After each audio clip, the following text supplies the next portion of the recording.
Comme nous l'avons vu au cours 3 de la semaine 4, les poutres treillis sont des structures composées de barres rectilignes liées à leur extrémité par des articulations, appelées nœuds.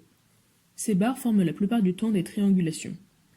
Ces poutres treillis comprennent deux membrures reliées par des éléments verticaux et ou obliques qui forment un système indéformable.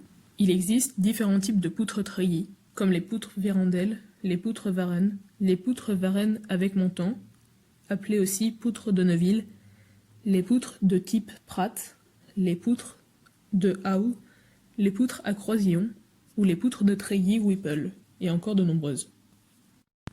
Tous ces poutres à treillis n'ont pas forcément la forme de poutre pleine. L'avantage du treillis est qu'on peut voir apparaître des formes plus extravagantes, comme les poutres de Parker ou la poutre lentillère polie. Voyons maintenant quelques éléments de vocabulaire, en prenant pour exemple la poutre de Pratt. Nous trouvons ici la membrure supérieure, et là la membrure inférieure. On appelle cette surface maille et cette haute surface panneau. On retrouve les nœuds, et on appelle ces barres les diagonales et ces autres les montants. D'un point de vue global, la déformée est similaire à une poutre pleine fléchie, soumise à une charge distribuée et avec les mêmes conditions d'appui. D'un point de vue local, le type d'effort dans les barres dépend de ces dernières.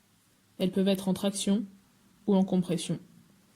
Les barres en traction peuvent être remplacées par des câbles, tandis que celles en compression se comportent comme des arcs.